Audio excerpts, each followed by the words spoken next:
today. Sofie, good morning. Thanks for spending a few minutes with me. Good morning. How you guys doing? Well, we're good. So you sent Jesse Winker a pizza yesterday. Yeah, it got a little crazy. Why? why? What got you to do this? Explain what happened. So I was watching Root Sports, and either I missed it or they weren't clear about it. I probably just missed it, but I didn't see that anybody else except for Wink was ejected.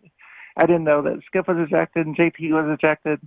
So I'm imagining Wink just back in the clubhouse, just licking his wounds and back there all alone. So I was like, I'm going to send him a pizza. Why not? There's 0% chance that it gets to him, but, why not? Small pepperoni. Okay, so you go to what, DoorDash or something like that? How do you do it? Yeah, I just went to DoorDash. I literally Googled the address to Angel Stadium, and I thought, best case scenario, the DoorDash driver gets a free pizza because there's no way that this actually makes it the Wink. And yeah, I just found a pizza place that wasn't local or that wasn't a chain, and it just sent it. So you go to DoorDash, you put in the Angels, the address of their stadium as where you are. Mm-hmm. You just do a random search for pizzas. You come up with, what was the name of the pizza place you came up with? Mountain Mike's. Mountain Mike's, which apparently is a pretty good pizza place, right? Yeah, that's what I'm hearing. Okay. I'm glad it was a good choice. So you're not going Domino's. You get away from any sort of a chain, and you say, let's go with somebody local. It sounds like you support locals and local businesses, et cetera. And so how did the guy get in? So I talked to him a couple hours after it all happened yesterday, and he said that he went to a gate first, went to gate 6, one of the ticket gates, and they seemed like they were expecting it. I don't know if they talked about it on the radios or what, but they sent him to a security gate, which I guess the restricted parking where the players enter, and he handed it to them over a fence.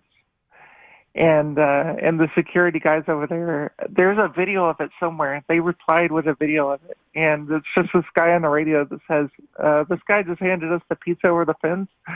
And another person says, we can taste test it. That is really funny.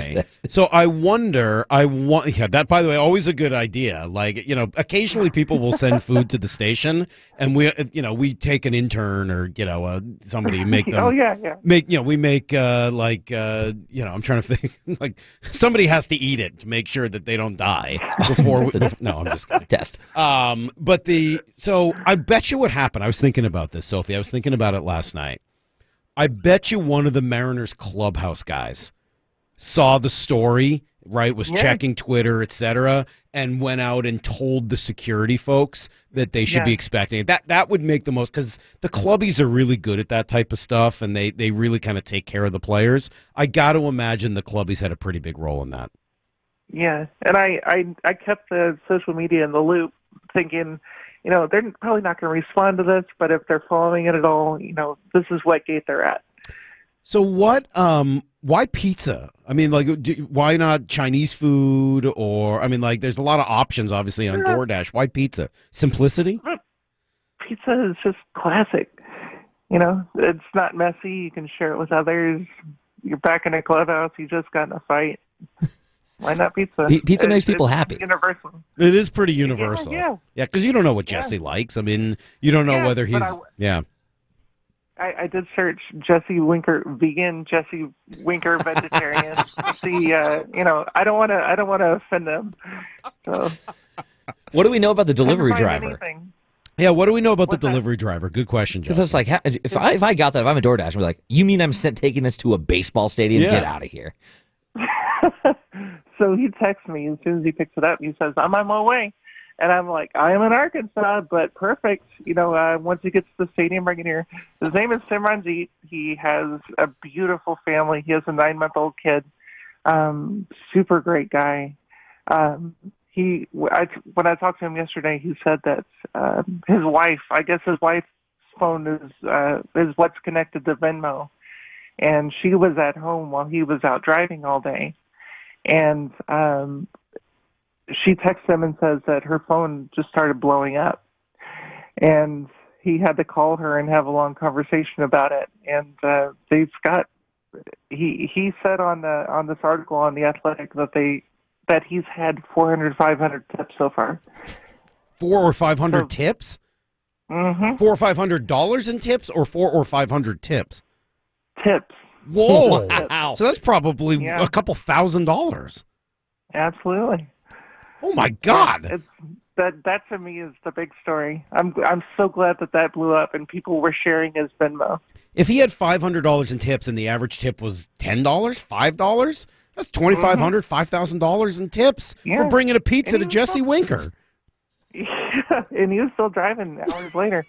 Tell him, take the rest of the day off. Go eat somewhere. Yeah. All right, Sophie. Last thing, and I know you got to get to work in Arkansas. Plans to send future DoorDash orders to people. Will this become a new thing? I hope so. You know what? Why not? Why not? Our economy needs a little bit of stimulating. Why not? But I please don't send other things to stadiums. I didn't know this would work. I hope this doesn't inspire evil, only good. Exactly. Sophie, thank you. What a great story yesterday. Thanks for having some fun with the whole thing. Thanks for coming on the space last night, and thanks for joining us this morning. Of course. You guys have a good one. All right, you too. There you go. There's Sofie Ballgame. By the way, great Twitter handle. I meant to tell her that. So what a great name and just a great story. She lives in Arkansas. She's from Seattle. She was telling me this last night. She's from Seattle, and she moved to Arkansas. She's still a big Mariner fan. And she saw the opportunity. She sent a pizza to Jesse